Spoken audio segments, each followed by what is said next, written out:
राधे राधे आप सभी को। Good evening.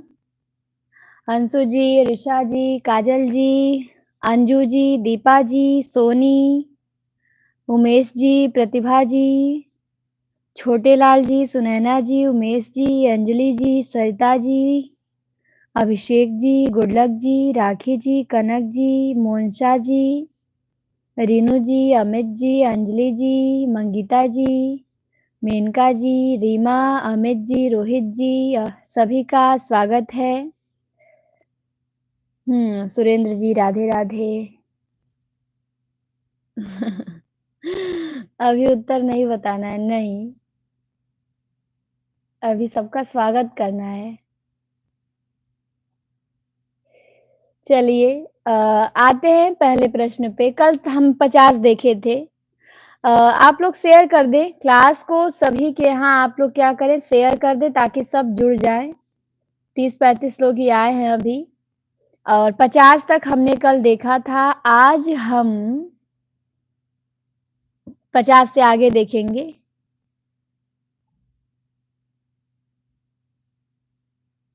प्लेलिस्ट होगी राखी जी, आप प्लेलिस्ट में जाके देख ले, संस्कृत साहित्य के नाम से प्लेलिस्ट बनाई गई है। सुशीला जी, प्रतिमा जी, नमस्ते। चलिए, आ जाइए पहले प्रश्न पे। ये तो 50 है, यहाँ से था। आज का पहला प्रश्न आप सभी के सामने है कि इतिहास लेखन की सबसे विकसित पद्धति कौन सी है? जवाब दीजिए। 51 जो आज की क्लास का पहला प्रश्न है। रूबिका जी, कंचन जी, राधे राधे।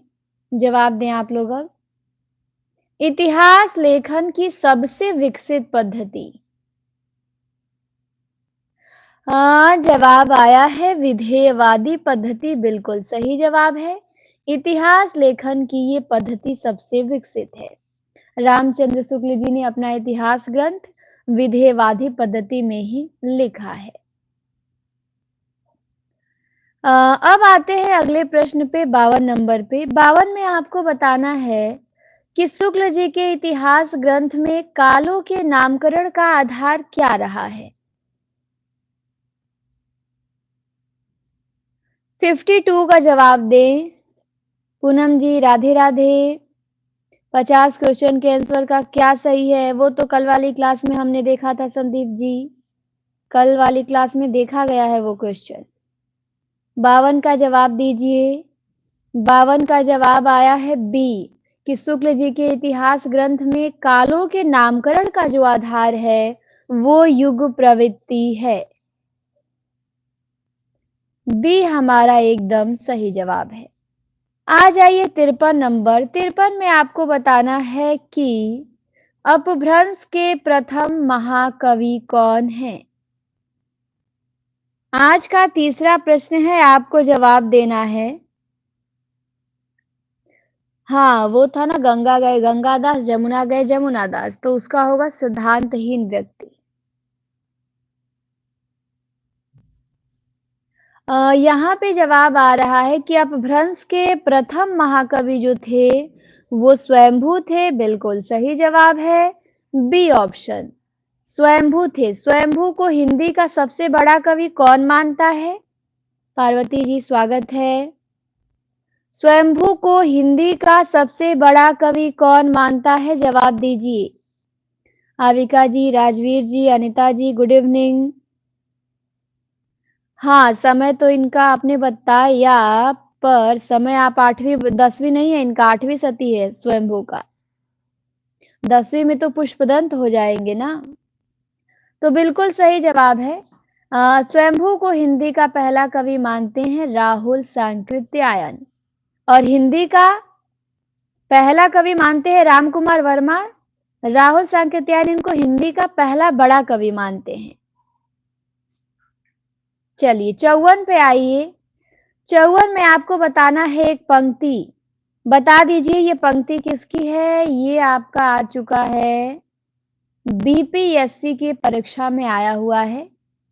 पहली ताव न अनुहरई गोरी मुह कमलस, पंक्ति किसकी है? जवाब दें। सुशील जी, सीताराम जी, स्वागत है, नमस्ते। कुसुम जी, राधे राधे। 54 का आप सभी जवाब दें। जवाब आ रहा है बी ऑप्शन। सभी का जवाब आया है बी, बी, बी। तो क्या लग रहा है आप लोगों को कि सही बताए हैं? क्या लग रहा है बता दीजिए, सही बताए हैं कि गलत बताए हैं? खर-खर हो रहा है। क्या हो गया? 1 मिनट रुकिए।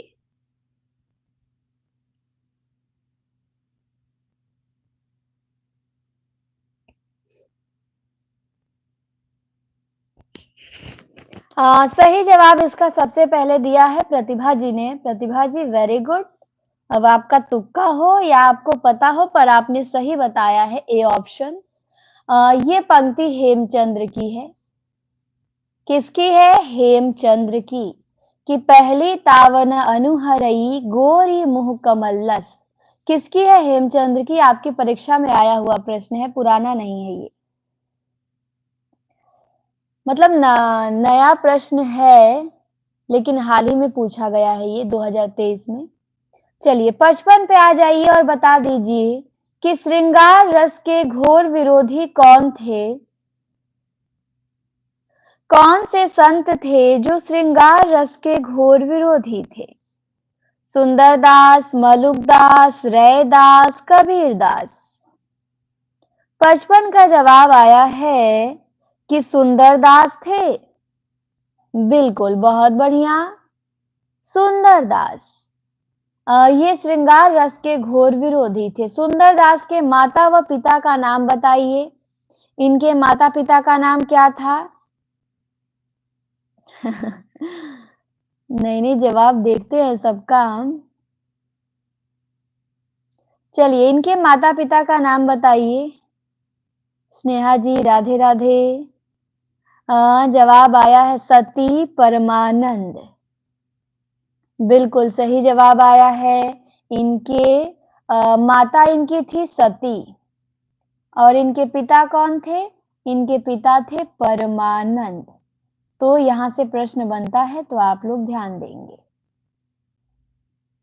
चलिए आते हैं 56 नंबर पे। 56 में आपको बताना है मुल्ला दाऊद की भाषा। 56 का जवाब दें। नेहा जी, राधे राधे। Santosh ji, good evening. 56 का जवाब दीजिए। मुल्ला दाऊद की भाषा क्या थी? ब्रज थी, साहित्यिक अवधि थी, पहाड़ी मिश्रित अवधि थी या ठेठ अवधि? 56 का बी, सुनैना जी, साहित्यिक अवधि नहीं होगा। मुल्ला दाऊद की भाषा थी ठेठ अवधि। तो जिन्होंने डी बताया बिल्कुल सही बताया। मुल्ला दाऊद की भाषा ठेठ अवधि था। मुल्ला दाऊद का जन्म स्थान आप मुझे बताएंगे। इनका जन्म स्थान भी काफी चर्चित है, तो बता दीजिए कहाँ? बिल्कुल जायसी की तरह इनकी भी ठेठ अवधि है। चलिए जवाब दीजिए, ये कहाँ के थे मुल्ला दाऊद? चंदायन लिखे हैं यही? जवाब आया डलमऊ सनरट। ये क्या बताए हैं उमेश जी? महिमा जी, सुचिता जी, नमस्ते। जिन्होंने बताया डलमऊ बिल्कुल सही बताया है। मुल्ला दाऊद कहाँ के थे? तो ये डलमऊ के थे। बहुत बढ़िया। 57 नंबर पे आ जाइए। 57 में आपसे पूछा गया है गोस्वामी जी के पिता का नाम। इनके पिता का नाम क्या था? गंगाराम, आत्माराम, देवतादीन, सुंदरदास। गोस्वामी जी के पिता का नाम। जवाब आया है आत्माराम। बिल्कुल सही जवाब है। इनके पिता का नाम था आत्माराम। आप मुझे इनकी माता का नाम बताएंगे। पिता तो आत्माराम हो गए, माता का नाम क्या है? कीर्ति जी, नीलम जी, नमस्ते। तो कनक जी ने बता दिया कि इनकी माता कौन थी? इनकी माता हुलसी थी। माता हुलसी, पिता आत्माराम, पत्नी थी रत्नावली। चलिए आगे आते हैं 58 नंबर के प्रश्न पे। 58 में पूछा गया है कि निम्न में से फूल मंजरी किसकी रचना है? 58 का आप सभी आंसर कीजिए। फूल मंजरी के लेखक। क्लास आप शेयर कर दे सभी लोगों के यहाँ। मातूराम। नितेश जी नमस्ते। जवाब आया है फूल मंजरी है मतीराम का। बिल्कुल सही जवाब है सी ऑप्शन। मतीराम ने फूल मंजरी किसके आश्रय में लिखा था ये भी बता दीजिए। मतीराम ने फूल मंजरी किसके आश्रय में लिखा था? जवाब दीजिए। तो जवाब आया है मेनका जी का सबसे पहले कि जहांगीर के आश्रय में। बहुत बढ़िया। फूल मंजरी किसके आश्रय में लिखा था? जहांगीर के आश्रय में। अब बताएंगे मुझे कि रीतिकाल का कौन सा कवि जहांगीर के समकालीन था? जवाब दीजिए। रीतिकाल का कौन सा कवि जहांगीर के समकालीन था?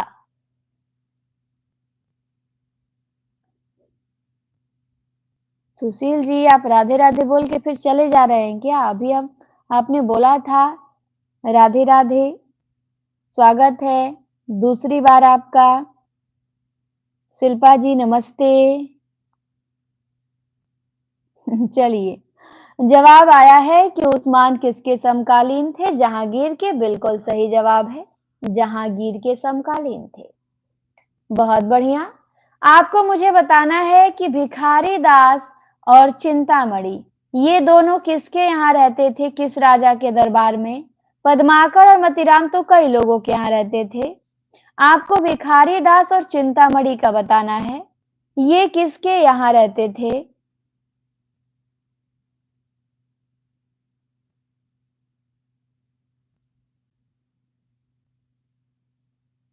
उस्मान कहाँ रीतिकाल के हैं? अच्छा नहीं वो सूफी काव्य के हैं। सूफी काव्य के हैं रीतिकाल के नहीं है बिल्कुल। पीडी जी गुड इवनिंग। सुंदरम जी गुड इवनिंग। जवाब आ रहा है भिखारी दास हिंदूपति। सही जवाब आया है। भिखारी दास किसके यहाँ रहते थे? हिंदूपति जी के यहाँ रहते थे ये। हाँ। और चिंतामणि किसके यहाँ रहते थे ये बताइए। चिंतामणि तो जवाब आया है मकरंद सिंह। मकरंद शाह के सेनापति मतलब चिंतामणि मकरंद शाह के यहाँ रहते थे। तो जिन्होंने बताया मकरंद शाह एकदम सही जवाब आया है।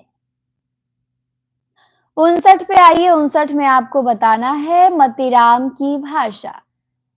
59 का जवाब दें। आकाश जी नमस्ते। संतोष जी किसी बुक से नहीं पढ़ा रहे हैं प्रश्न बना के टाइप करके फिर पढ़ा रहे हैं। मतीराम की भाषा बताइए। बोलचाल की भाषा, साहित्यिक ब्रज, साहित्यिक अवधी या साहित्यिक राजस्थानी? तो जवाब आया है मतीराम की भाषा साहित्यिक ब्रज है। बिल्कुल सही जवाब है साहित्यिक ब्रज है बी ऑप्शन। 60 नंबर में आइए। 60वां प्रश्न आपसे है कि भारतेंदु हरिश्चंद्र को भारतेंदु की उपाधि कब प्रदान की गई? भारतेंदु हरिश्चंद्र को भारतेंदु की उपाधि कब प्रदान की गई? पहली बार खुशी हुई क्लास में। क्या हुआ आकाश जी? 60 का जवाब आया आप सभी का डी एकदम करेक्ट आंसर है। भारतेंदु जी को भारतेंदु की उपाधि दिया गया 1880 में। आप मुझे बताएंगे कि इनको उपाधि दिया किसने था? भारतेंदु जी को भारतेंदु की उपाधि दिया किसने था? दिव्यांशु जी नमस्ते। जवाब दें आप लोग। रघुनाथ काशी के पंडित। अच्छा पंडित समाज ने। अच्छा तो नहीं, रघुनाथ नहीं, उस समय के साहित्यकारों एवं पत्रकारों ने दिया था इनको। ठीक, ये उपाधि भारतेंदु जी को किसने दिया था? साहित्यकारों एवं पत्रकारों ने। ठीक, तो ध्यान देंगे, इन्होंने ही दिया था, पंडित जी ने नहीं दिया था भारतेंदु की उपाधि। अब आते हैं आगे हम 61 नंबर पे। 61 में आपको बताना है कि भारतेंदु युग का कौन सा कवि पुष्टि मार्ग में दीक्षित था? 61 का जवाब दीजिए।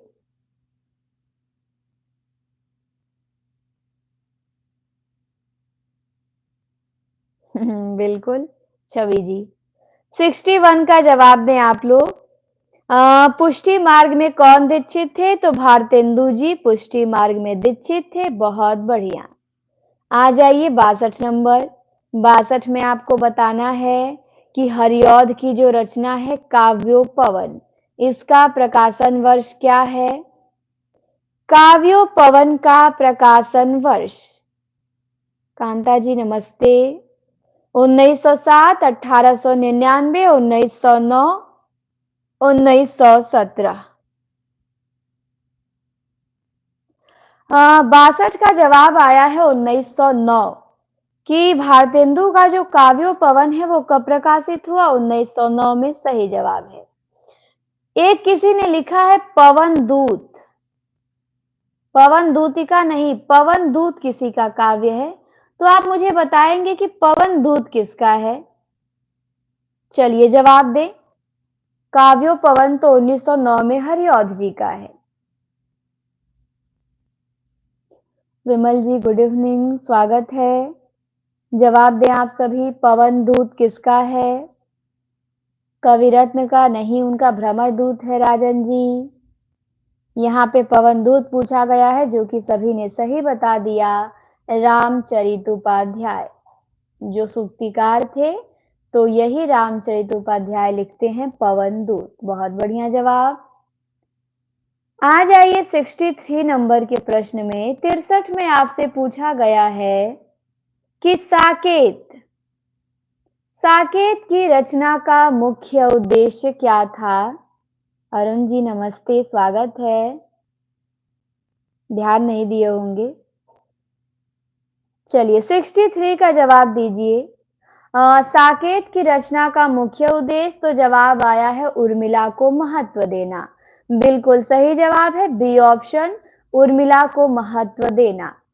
किस लेख से प्रभावित होके गुप्त जी ने साकेत की रचना किया था? जवाब दें। किस लेख से प्रभावित होके साकेत की रचना किया था गुप्त जी ने? कुलदीप जी राधे राधे। दिव्यांशु जी स्वागत है। दीपा जी नमस्ते। जवाब दें आप सभी। साहित्य की उपेक्षिता नारी? नहीं, ये कौन सा लेख आ गया मेनका जी?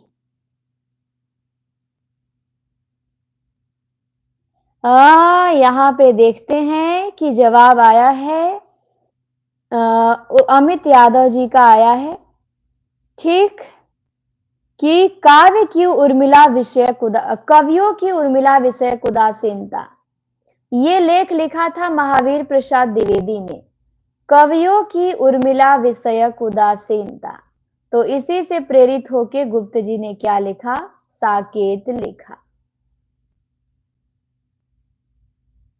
तो आप लोगों का जवाब एकदम सही है। अच्छा, याद था पर नाम नहीं याद आया। अच्छा, किसी को आपको बताना है कि उर्मिला भी किसी का काव्य है। केवल उर्मिला किसका काव्य है? ये भी बहुत फेमस है, तो जवाब देंगे आप हमें। उर्मिला काव्य किसका है? बिल्कुल सुशील जी, भुजंग भूषण भट्टाचार्य के नाम से लिखा था। कुमकुम जी गुड इवनिंग। उर्मिला काव्य किसका है?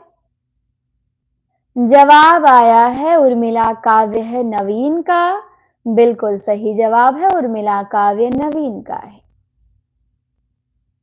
चलिए 64 पे आइए और बताइए कि छायावाद को राष्ट्रीय जागरण की काव्यात्मक अभिव्यक्ति किसने कहा है? 64 का जवाब दें। राजीव जी नमस्ते। छायावाद को राष्ट्रीय जागरण की काव्यात्मक अभिव्यक्ति किसने कहा है? ए आया है जवाब, बी आया है।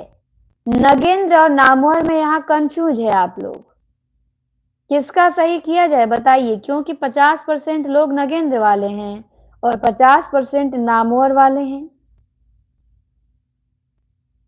तो आप ही लोग फैसला कर लीजिए किसका सही है। रीनू जी तो अब आउट ऑफ सिलेबस चली गई, रामस्वरूप चतुर्वेदी बता रही हैं नगेंद्र का। जी नहीं, नगेंद्र का नहीं, B is right answer.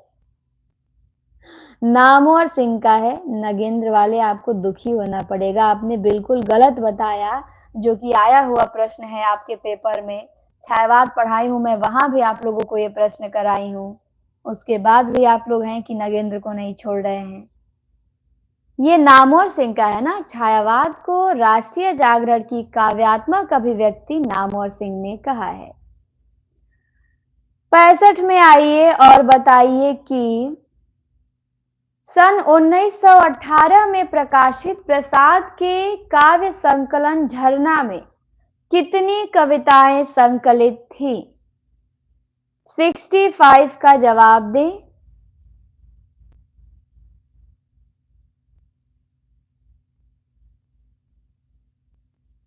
Sixty five का ये प्रश्न आपका आया हुआ है केवीएस में या एनवीएस में कहीं पूछा गया है। बहुत बढ़िया प्रश्न है ये भी, कि प्रसाद जी की जो रचना है झरना, उसमें कितनी कविताएं संकलित हैं? तो जवाब आया है ए और सी। तो अधिकतर लोगों ने सही किया है, कुछ लोगों को छोड़ के। जिन्होंने बताया, अब आप लोग सोचे कि 18 में प्रकाशित हुई तो 18 कविताएं संकलित हैं, गजब का तुक्का लगाते हैं। 24 कविताएं संकलित हैं। झरना में कितनी कविताएं संकलित हैं? 24। तो ए ऑप्शन हमारा सही है। हाँ, दूसरे में हो गई है 58, लेकिन यहाँ पे पहला संस्करण 18 में आया, उसका पूछा गया है, तो क्या होगा? 24 होगा। बिल्कुल, आप लोग सभी को बुला लें, क्लास शेयर कर लें। चलिए अब आते हैं हम 66 नंबर। 66 में आपको बताना है कि प्रगतिशील लेखक संघ के प्रथम अधिवेशन की अध्यक्षता किसने किया था? 66 का जवाब दें। प्रगतिशील लेखक संघ के प्रथम अधिवेशन की अध्यक्षता किसने किया था? और ये कहाँ पे हुआ था और कब हुआ था ये भी बताएं आप साथ में। अमित जी नमस्ते। जवाब आया है ए, बिल्कुल सही जवाब आया है। प्रेमचंद ने किया था। कहाँ पे किया था? लखनऊ में किया था। कब किया था? 1936 में किया था। तो पहला अधिवेशन तो लखनऊ में हुआ। आप मुझे बताएंगे दूसरा अधिवेशन कब हुआ, कहाँ हुआ और उसकी अध्यक्षता किसने किया था? चलिए, पहला तो आपका लखनऊ में हुआ प्रेमचंद की, ये तो अब रटा गया है। दूसरा बताइए, दूसरा अधिवेशन कहाँ हुआ, कब हुआ और किसकी अध्यक्षता में हुआ? नागपुर। कुछ ज्यादा दूर नहीं चले गए आप, नागपुर नहीं हुआ था। नहीं, दूसरे में नेहरू जी नहीं थे राकेश जी।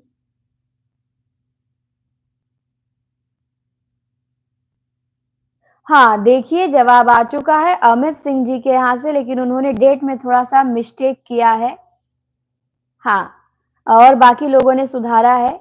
1938 में हुआ था दूसरा अधिवेशन प्रगतिशील लेखक संघ का। कब हुआ था? 1938 में। और इसके अध्यक्ष थे रविंद्रनाथ टैगोर। और कहाँ पे हुआ था? कोलकाता हुआ था। तो ये आप ध्यान देंगे, कोलकाता हुआ था 1938 में टैगोर जी की अध्यक्षता में। 67 पे आए। 67 में आपको बताना है कि प्रगतिवाद के अंतर्गत कौन सा विचार अमान्य है? हाँ, पहले के प्रेमचंद, दूसरे के टैगोर, तीसरे के नेहरू जी। क्लास आप शेयर करें, आप सभी लोग सभी के यहाँ क्लास शेयर कर दीजिए। तीसरा प्रश्न उससे आगे मिलेगा मेनका जी, तीसरे वाले से। चलिए 67 का जवाब दीजिए। प्रगतिवाद के अंतर्गत कौन सा विचार अमान्य है? तो यहाँ पे सभी ने सही किया है, रूपवाद। यथार्थवाद है, पदार्थवाद है, समाजवाद है, लेकिन रूपवाद जो है ये क्या है? अमान्य है। तो डी ऑप्शन हमारा सही है। आ जाइए 68 नंबर। 68 में आपको बताना है, लघु मानव के बहाने हिंदी कविता पर एक बहस। किसकी रचना है? लघु मानव के बहाने हिंदी कविता पे एक बहस।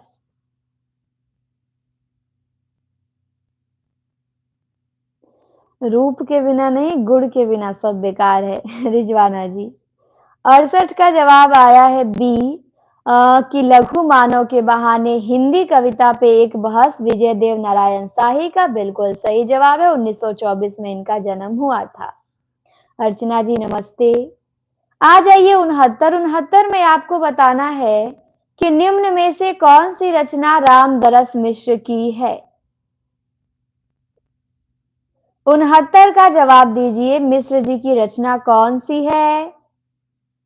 उमेश जी ने देखिए सबसे पहले ही गलती कर दिया, पत्थर की बेंच बता दिया।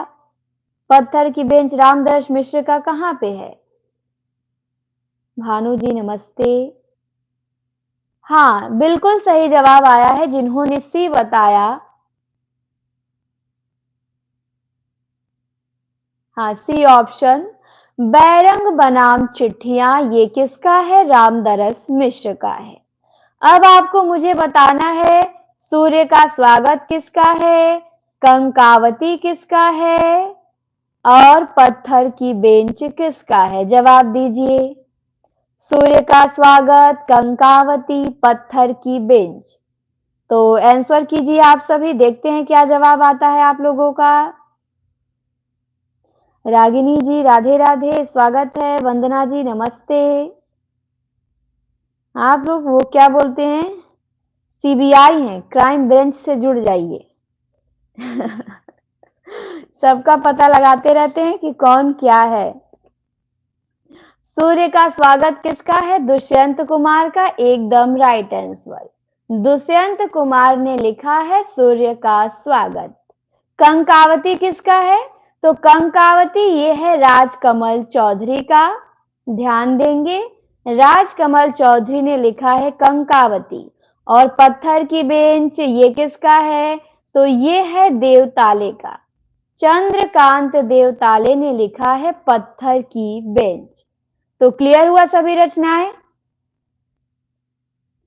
अब आइए आप 70 नंबर के प्रश्न में। 70 में आपको बताना है कि शुक्ल जी का निबंध चिंतामणि सर्वप्रथम किस नाम से प्रकाशित हुआ? बिल्कुल, आज आप आधा घंटा लेट हुए हैं। 8 बजे आप लोग समय से पता नहीं किस दिन आएंगे। नमस्ते संध्या जी, स्वागत है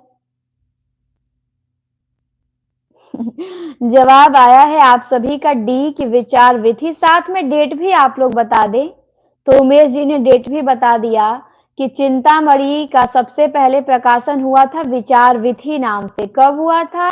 1930 ईस्वी में हुआ था, जो कि एकदम आपका सही जवाब है।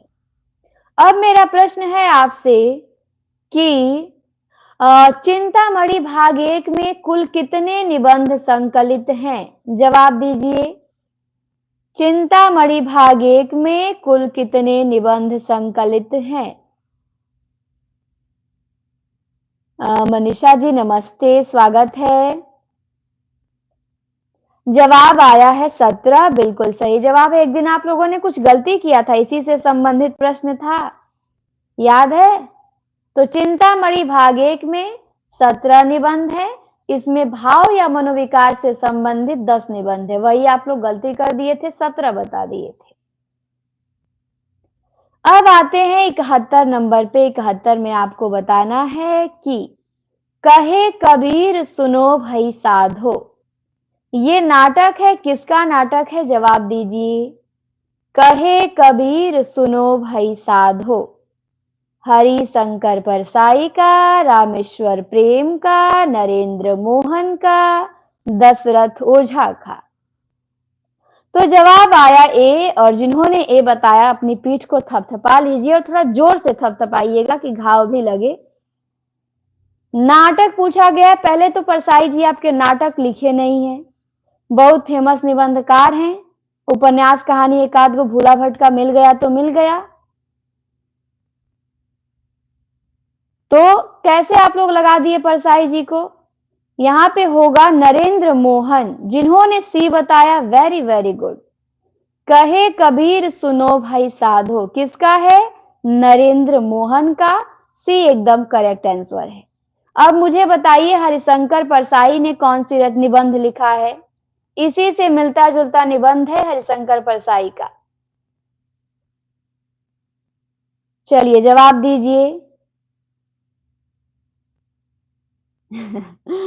हम बर्गर दीजिए, इसीलिए बताया। हम बर्गर नहीं, हैम बर्गर एक रचना है। इस रचना मैं आपको दे देती हूँ। कमल कुमार की ये रचना है, ले लीजिए। हैम बर्गर, ये आपकी सेहत के लिए अच्छा है। बर्गर अच्छा नहीं है आपकी सेहत के लिए। तो कमल कुमार की रचना है हैम बर्गर। तो देखते हैं क्या जवाब आया है आप लोगों का। हाँ हाँ, बिल्कुल परसाई जी का निबंध है कहत कबीर सुनो भाई साधो।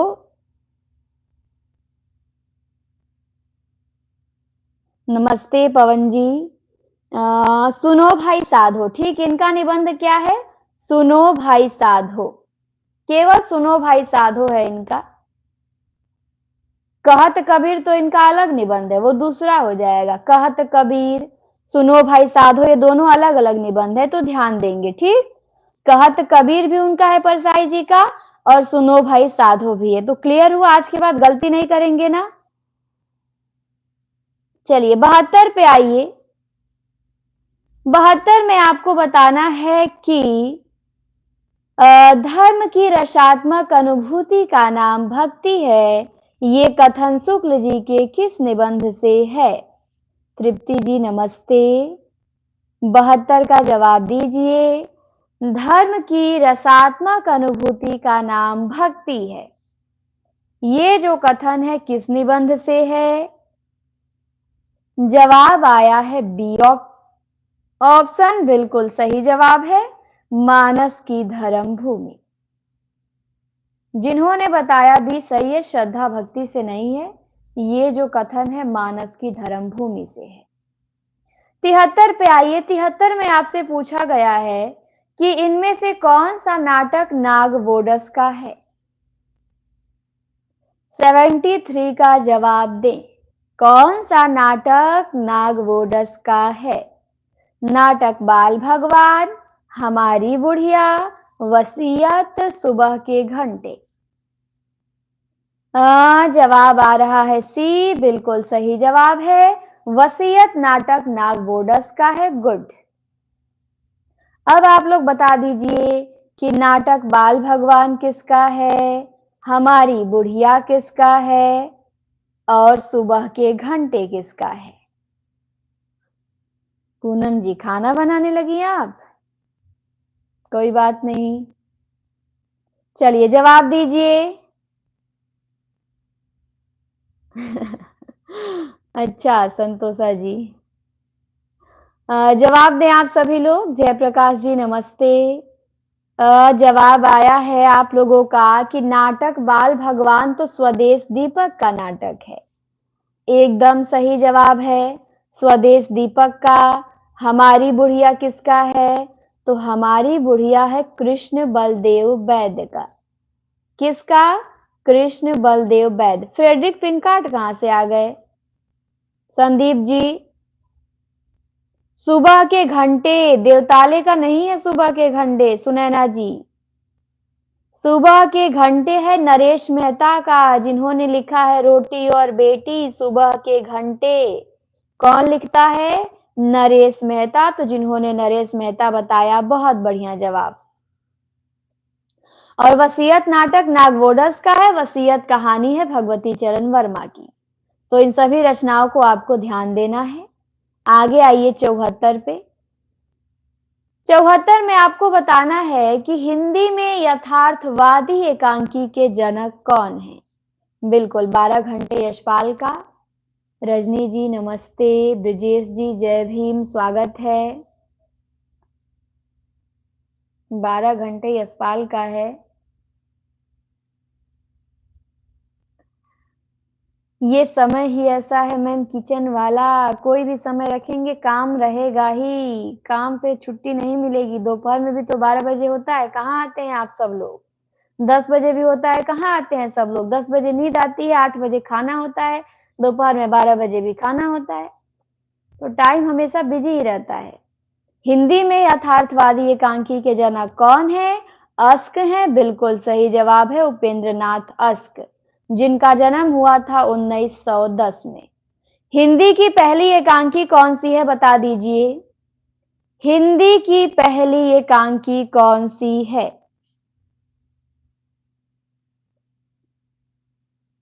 पूछ सकती हैं रिजवाना जी। चलिए जवाब दीजिए, हिंदी की पहली एकांकी। उपेंद्र जी गुड इवनिंग। जवाब आया है एक घूट, और बिल्कुल सही जवाब आया है एक घूट। और कब प्रकाशित हुआ था? 1929 ईस्वी में प्रकाशित हुआ था। प्रसाद जी की एकांकी है एक घूट। तो आप सभी का जवाब एकदम सही आया है। आते हैं 75 नंबर। 75 में आपको बताना है कि समानांतर कहानी के पुरस्कर्ता कमलेश्वर का मूल नाम क्या है?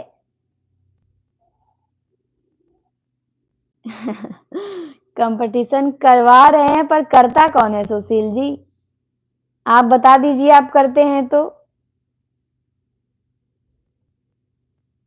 चलिए 75 का जवाब दीजिए। 75 का जवाब आया है यहाँ पे सभी लोगों का डी डी डी कि कैलाश सक्सेना होंगे, एकदम सही जवाब है। बहुत बढ़िया, किसी ने यहाँ पे गलती नहीं किया है, बी ऑप्शन नहीं बताया है।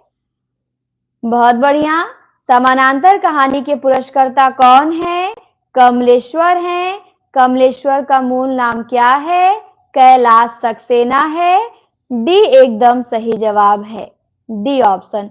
गलती मिलता है मेनका जी, आपको शिल्पी में ही मिल जाएगा, गलत दिया है नीरज सक्सेना।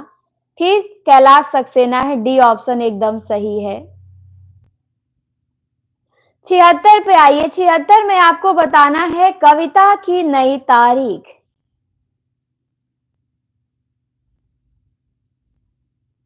अच्छा, करते हैं तो अच्छी बात है। चलिए 76 का जवाब दीजिए। कृष्णा जी राधे राधे। जवाब आया है कविता की नई तारीख जो कहानी है वो काशीनाथ सिंह का है, एकदम सही जवाब है काशीनाथ सिंह। बी आपका सही जवाब है। आगे आते हैं हम 77। 77 में आपसे पूछा गया है रक्षाबंधन। रक्षाबंधन कहानी के लेखक कौन है? 77 नंबर के प्रश्न का जवाब दे। रक्षाबंधन कहानी के लेखक। तो इस बार उमेश जी ने धैर्य का परिचय दिया है, बाकी नेहा जी का तो गलत है, रीनू जी का भी गलत है। बिल्कुल रक्षाबंधन कहानी पूछा है तो कहानी कौशिक का है, नाटक है प्रेमी का। इनका क्या है? नाटक है। रक्षाबंधन कहानी विश्वंभर नाथ शर्मा कौशिक। आ जाइए 78। 78 में पूछा गया है कि ये कथन किस उपन्यास से है कि शहर में कोई किसी की जाति नहीं पूछता, शहर के लोगों को जाति का क्या ठिकाना है, लेकिन गांव में तो बिना जाति के आपको पानी नहीं चल सकता। जवाब दीजिए। 78 का बिल्कुल राखी की लाज वृंदावन लाल वर्मा का है। तो ये किस उपन्यास से है? जवाब आया मैला आंचल से, बिल्कुल सही जवाब है। ये जो कथन है रेणु का है, मैला आंचल से। नहीं Neelam ji, net net JRF का कहाँ है लेवल ये? नेट जेआरएफ का लेवल नहीं है। 1954 में मैला आंचल फणीश्वर नाथ रेणु। आ जाइए 79 में आपसे पूछा गया है फरिश्ते निकले, इसकी मुख्य पात्र कौन सी है? चंपा बहू, बेला बहू, शीला बहू, चमेली बहू। 79 का जवाब दीजिए। जवाब आया है बेला बहू, बिल्कुल सही जवाब है। फरिश्ते निकले की मुख्य पात्र है बेला बहू। आप मुझे बताएंगे फरिश्ते निकले उपन्यास है किसका? फरिश्ते निकले उपन्यास किसका है? जवाब दीजिए। बेला बहू तो इसकी नायिका हो गई। जवाब आया है मैत्रेयी पुष्पा, बिल्कुल सही जवाब आया है मैत्रेयी पुष्पा। इन्होंने ही लिखा है फरिश्ते निकले, बहुत बढ़िया जवाब। और इसी की मुख्य पात्र है बेला बहू। आप मुझे बताएंगे कि बेला बेला किसी की कविता या काव्य भी है ना? 1942 में आता है, बता दीजिए बेला किसकी कविता है? चलिए, पात्र तो फरिश्ते निकले की है। बेला कविता किसकी है? जवाब दीजिए। जवाब आया है बिरला। ये कौन से लेखक आ गए छवि जी? हाँ, निराला। सूर्यकांत त्रिपाठी निराला की है बेला। बहुत बढ़िया जवाब। और जब मैंने आप लोगों को उपन्यास पढ़ाया था तो उसमें एक पात्र बताया था शीला। मैंने कहा था कि इसको हमेशा पूछती रहूंगी, तो बता दीजिए शीला किस उपन्यास की पात्र है? शीला ही थी ना कि लीला थी? नहीं, शीला थी। चलिए जवाब दीजिए। होशियार है नीलम जी, इसमें कोई शक है? पढ़िए पहले। बिल्कुल, आप लोगों ने याद भी किया है, बहुत बढ़िया। कि शीला जो पात्र है वो अजय की डायरी उपन्यास की है, जो डॉक्टर देवराज का उपन्यास है, 1960 में प्रकाशित होता है। और चंपा चंपा बुद्धगुप्त ये आकाशदीप कहानी के पात्र हैं। 80 पे आइए, 80 में आपको बताना है पंक्ति, बता दीजिए किसकी है? मत कहो आकाश में कोहरा घना है, यह किसी की व्यक्तिगत आलोचना है। सीलो सीलो तो झूठा सच की है छवि जी। 80 का जवाब दीजिए। कनक सीलो झूठा सच में ही तो है। ये पंक्ति किसकी है? तो जवाब आया है सी, बिल्कुल सही जवाब है। गजल सम्राट की ये पंक्ति है। यही कहते हैं कि मत कहो आकाश में कोहरा घना है, ये किसी की व्यक्तिगत आलोचना है। तो व्यक्तिगत काव्य है, बता दीजिए किसका काव्य है व्यक्तिगत? जवाब दीजिए, बहुत फास्ट आंसर। व्यक्तिगत काव्य किसका है? जवाब आ गया भवानी प्रसाद मिश्र का, बहुत बढ़िया। भवानी प्रसाद जी का काव्य है व्यक्तिगत, बहुत बढ़िया। छोटे जी नमस्ते, स्वागत है। चलिए 81 पे आइए। 81 में पूछा गया है आपसे, पंक्ति है, बताइए किसकी है? कितना अच्छा था छायावादी, एक दुख लेकर वह गान देता था, कितना कुशल था प्रगतिवादी, हर दुख का कारण पहचान लेता था। तो ये कौन कहता है पंक्ति? तो ये कहते हैं जिनका जन्म 1929 में हुआ है, जिन्होंने रामदास की हत्या लिखा है, वही रघुवीर सहाय हैं।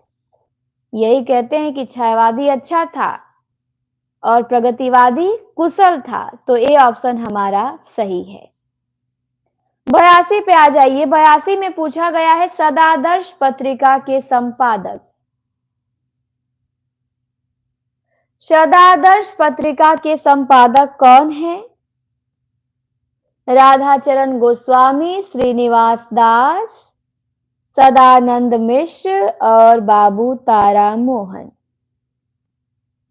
तो यहाँ पे जवाब आया है सदादर्श पत्रिका के संपादक श्रीनिवास दास हैं। बिल्कुल सही जवाब, बहुत बढ़िया, बी ऑप्शन।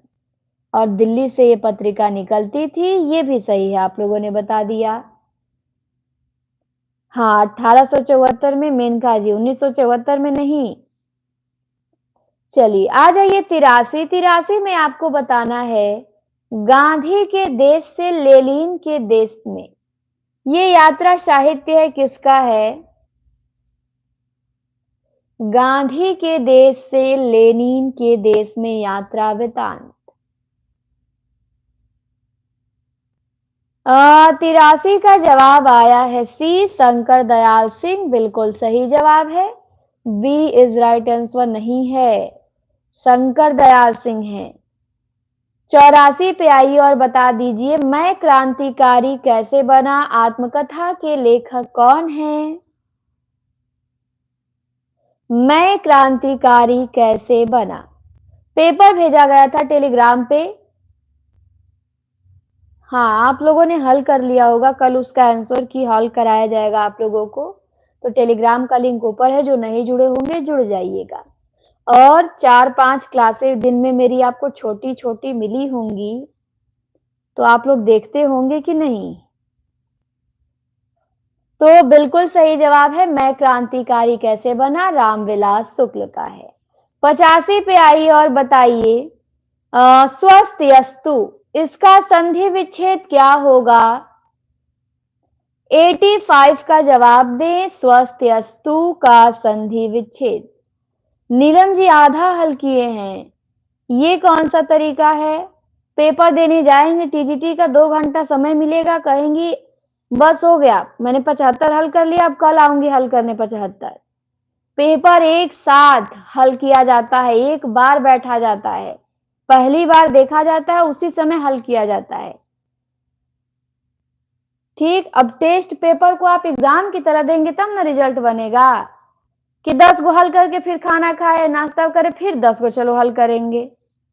पेपर की तरह उसे दीजिए, बिल्कुल पेपर आपका वैसा ही आएगा, 125 प्रश्न रहेगा। तो यहाँ पे जवाब आया है ए, बिल्कुल सही जवाब है। स्वस्त्यस्तु का संधि विच्छेद है स्वस्ति प्लस अस्ति। अस्तु होगा, बिल्कुल यहाँ पे टाइपिंग मिस्टेक है, अस्ति नहीं होगा, इनमें से कोई नहीं हो जाएगा, स्वस्ति प्लस अस्तु होगा। ठीक, ध्यान देंगे, अस्ति हो गया है, टाइपिंग मिस्टेक है, बिल्कुल बिल्कुल स्वस्ति प्लस अस्तु होगा, सही जवाब है। आ जाइए 86 में आपको बताना है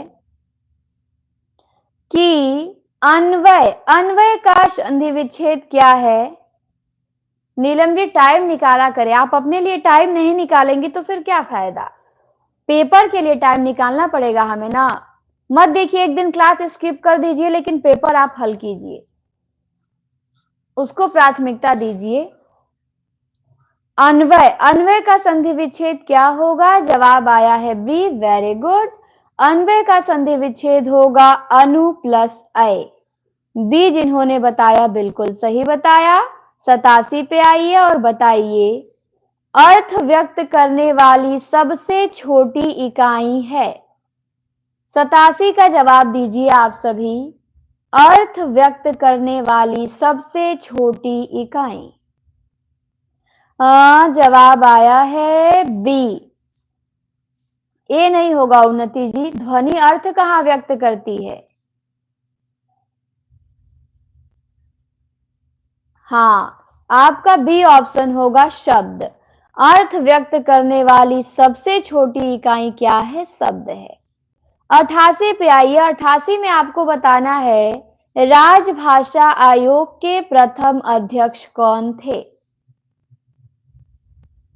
राजभाषा आयोग के प्रथम अध्यक्ष कौन थे? 88 का जवाब दें, 88 का जवाब आया है सी ऑप्शन, जिन्होंने सी बताया एकदम सही बताया। राजभाषा आयोग के प्रथम अध्यक्ष थे बाल गंगाधर खेर, जिनको बीजी खेर भी कहते हैं। 89 में आपसे पूछा गया है कि निम्न में से कौन सा धनुष का पर्यायवाची नहीं है। जवाब दें 89 का आप सभी। दीपक जी नमस्ते, स्वागत है। 89 का जवाब दीजिए। 89 का जवाब आया है बी, एसी नहीं 80। हाँ, 80 जो है वो तलवार का नहीं है, धनुष का नहीं है, ये तलवार का पर्याय है। किसका पर्यायवाची है 80? तलवार का। बाकी सरासन, कोदंड, पिनाक ये सब धनुष के पर्याय हैं। 90 पे आइए। अच्छा, 1 मिनट रुक जाइए। पिनाक धनुष का है, आप मुझे बताएंगे पिनाकी किसका पर्याय है। ये बहुत इंपॉर्टेंट है आपके लिए। पिनाक तो धनुष का है, पिनाकी किसका पर्याय है? चलिए जवाब दीजिए जल्दी से। 86 फिर से देखिए, अभी देख रहे हैं ऋषा जी। पिनाकी किसका है? जवाब आया शिव का। वेरी गुड, पिनाकी शिव जी का पर्याय है। 86 में देखते हैं क्या था। 86 में क्या कोई तो डाउट नहीं है यहाँ पे? अनु प्लस अ ही होता है, अनु प्लस वय थोड़ी होगा। अनु प्लस अ, उ और अ मिलेगा तभी तो आपका व बनेगा, तो आप पहले ही व को बना देंगे। तो ध्यान दें आप, अनु प्लस अ होगा, इसमें कोई डाउट नहीं है। बी आपका बिल्कुल सही है। चलिए आ जाइए आगे प्रश्न पे हम लोग आते हैं। आपका डाउट अब क्लियर हो गया होगा। 90 में पूछा गया है कि इनमें से खग का अर्थ क्या नहीं है। जवाब दे 90 का। बाढ़, पक्षी, आकाश, तारा। खग का अर्थ नहीं है। खग आपका अनिकार्थी शब्द है, तो खग का बाढ़ हो जाएगा, पक्षी हो जाएगा, तारा हो जाएगा, लेकिन आकाश नहीं होगा। तो बी ऑप्शन हमारा सही है। खग कुल कुल सा बोल रहा पंक्ति भी है प्रसाद जी की, बता दीजिए किस रचना से है। खग कुल कुल सा बोल रहा, किस लय का अंचल डोल रहा। प्रसाद जी की ये पंक्ति किस रचना से है, पूछी जाती है। तो देखते हैं क्या जवाब आता है आपका। जवाब आया है लहर से। Very good. अलंकार नहीं पूछा मैंने, लहर से पूछा। आंसू से नहीं है उन्नति जी, लहर से है, बहुत चर्चित पंक्ति है। आप मुझे बताएंगे तारा किसी का गीति नाट्य है? बता दीजिए, यहाँ पे तारा दिख रहा है जो खग का अनेकार्थी होता है। तारा गीति नाट्य है किसका? जवाब दीजिए। तारा गीति नाट्य के लेखक कौन हैं? जितने भी लोग आप जुड़े हैं क्लास को लाइक कर दे, शेयर तो अब क्या करेंगे, जिनको आना था आ ही गए होंगे क्योंकि अब तो क्लास हमारी समाप्ति की ओर है। उदय शंकर भट्ट का नहीं है, भगवती चरण वर्मा का है। भगवती चरण वर्मा का गीति नाट्य है तारा। 91 पे आइए। 91 में आपको बताना है आंखों का काजल चुराना। मुहावरे का अर्थ बताइए। आंखों का काजल चुराना, मुहावरे का अर्थ क्या होगा?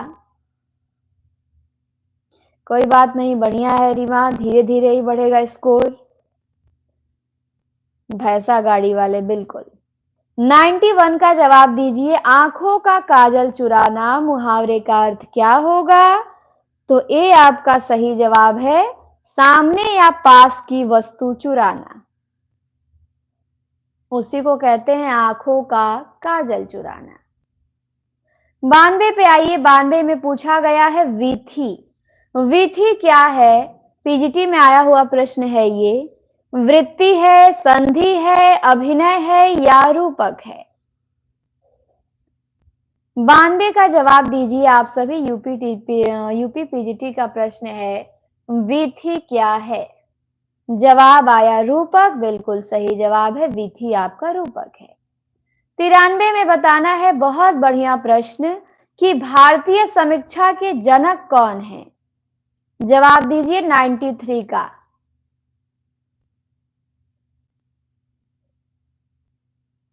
भारतीय समीक्षा के जनक भरत मुनि, राजशेखर, मम्मट, विश्वनाथ। 93 का जवाब दीजिए। 93 का जवाब आया है बी, बिल्कुल सही जवाब आया है, राजशेखर। बहुत बढ़िया। आपको मुझे ये बताना है, एक प्रश्न मुझे याद आता है इससे, कि हजारी प्रसाद द्विवेदी का समीक्षा के क्षेत्र में आगमन कब हुआ? आपको डेट बताना है। आप सभी ने इस प्रश्न को पढ़ा होगा। तो भारतीय समीक्षा के जनक तो राजशेखर हो गए, डेट बताइए आप हजारी जी का, कि उनका आगमन कब हुआ समीक्षा के क्षेत्र में। ये भी प्रश्न आपका परीक्षा में आया हुआ है। तो एकदम सही आप लोगों ने बताया 1930। देखिए, बिना विकल्प के आप लोग जवाब दे देते हैं, तुरंत जवाब देते हैं, एकदम सही 1930। 94 पे आइए और बताइए भवभूति। भवभूति उत्तर रामचरितम वाले हैं, इनका मूल नाम क्या था? नीलकंठ था, श्रीपद था, श्रीकंठ था, नीलकमल था। उमेश जी, बहुत आप वो करते हैं जल्दबाजी में गलती क्वेश्चन। इतना आसान प्रश्न है। भवभूति के पिता नीलकंठ थे ना। भवभूति का मूल नाम क्या था? जवाब आया है श्रीकंठ, बिल्कुल सही था, इनका मूल नाम था श्रीकंठ। आपको बताना है, भवभूति की माता का नाम क्या था? भारवी की माता तो पूछा गया है, भवभूति की माता का नाम बताइए, इनकी माता का नाम क्या था? भवभूति का मूल नाम तो श्रीकंठ था, ये आपने सही किया है। मुझे पता था आप लोग सुशीला बताएंगे। सुशीला किसका है? प्रतिभा जी, सोनी, अंशु जी, रसिकवटी नहीं। जातुकर्णी सबसे पहले उमेश जी ने ही सही किया है। तो उमेश जी को उनकी गलती के लिए माफी दे दिया जाता है, क्योंकि सबसे पहले सही जवाब उन्होंने दे दिया इस प्रश्न का, कि भवभूति की माता का नाम है जातुकर्णी। लिंक पे क्लिक करेंगे, जुड़ जाएंगे। बहुत लोगों ने सही किया है, संदीप जी, सरिता जी, मेनका जी, सुशील जी तो रसिकवटी बताने लगे। हाँ, जातुकर्णी है। 95 पे आइए। 95 में आपको बताना है कि नाटक में अर्थ प्रकृतियां कितनी मानी गई हैं? 95 का जवाब दीजिए। 7 मानी गई हैं, 4, 3, 5। 7 में कौन कौन सी मानी गई हैं ये भी बता देंगे आप तो ज्यादा अच्छा रहेगा। नाटक में अर्थ प्रकृतियां कितनी हैं? तो जिनका जवाब आया है 5, बिल्कुल सही जवाब आया है। 5 अर्थ प्रकृतियां हैं। बीज, बिंदु, पताका, प्रकृति, कार्य।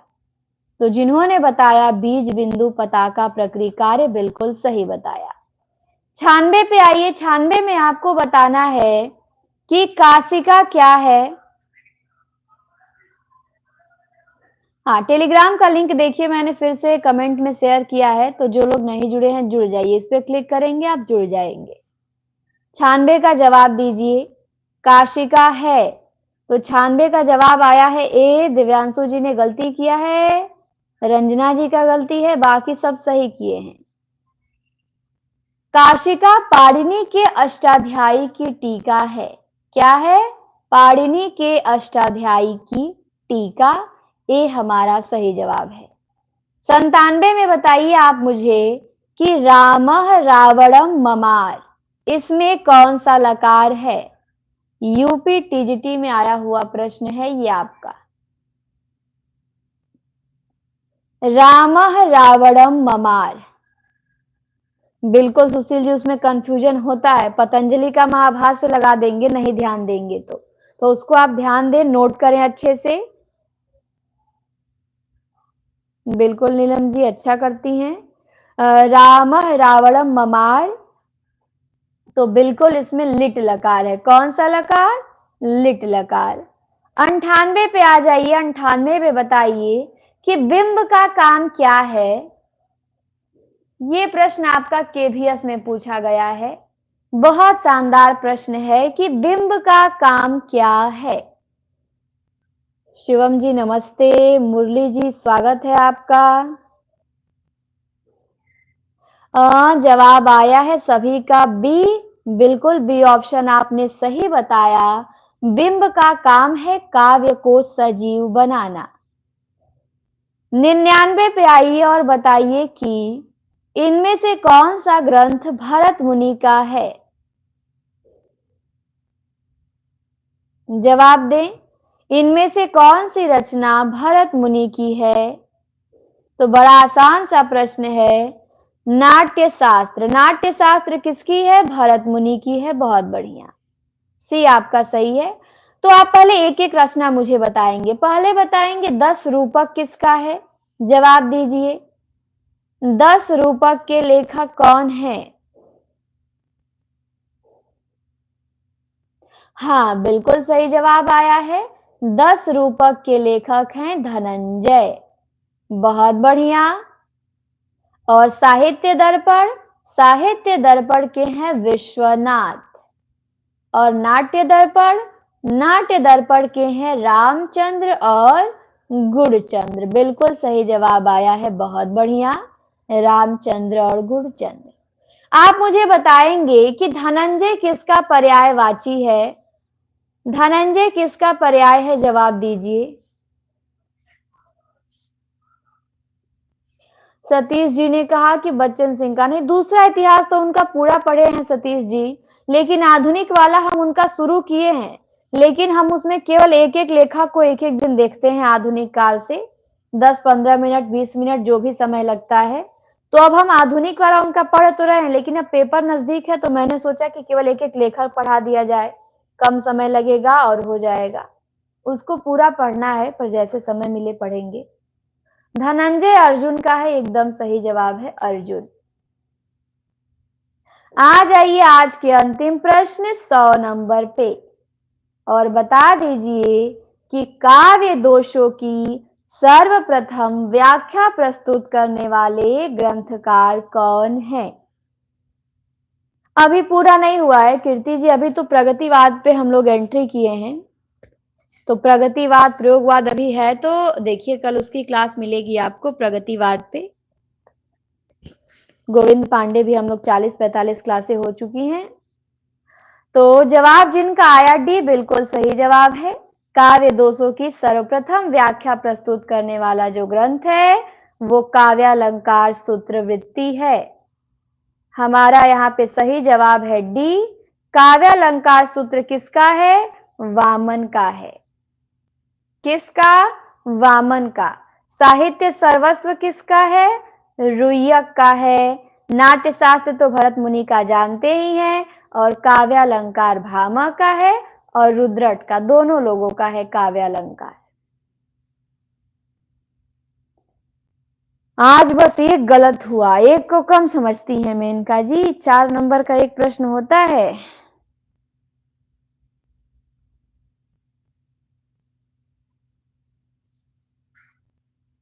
चलिए, क्लास को लाइक शेयर सब्सक्राइब आप लोग करेंगे, पहली बार जुड़े होंगे तो। और सभी के यहाँ शेयर किया करिए। सभी लोग 8 बजे प्रेजेंट रहें। आप लोग टाइम से ही आप लोगों को आ जाना चाहिए। तो टाइम से बस 40-50 लोग आते हैं। हाँ, बाकी सब लोग लेट वाले हैं। तो पीछे की भी क्लास आप लोग देख लीजिएगा। 10 बजे सर की क्लास होगी, आप सभी को जुड़ना है। हाँ, काव्य शास्त्र पे प्रश्न होगा रिजवाना जी। पहले तो इनमें जो करा रहे हैं आप उनको एक एक दो दो करके तैयार करिए, फिर उसमें भी प्रश्न किया जाएगा, परेशान ना होइए। हाँ, प्रश्न होगा। दिन में वन लाइनर की क्लास मिली होगी, हमने 50 प्रश्न देखा था आज। तो चलिए, जुड़ने के लिए आप सभी को धन्यवाद। शुभ रात्रि। अगली क्लास है 10 बजे सर की, आप सभी को आना है।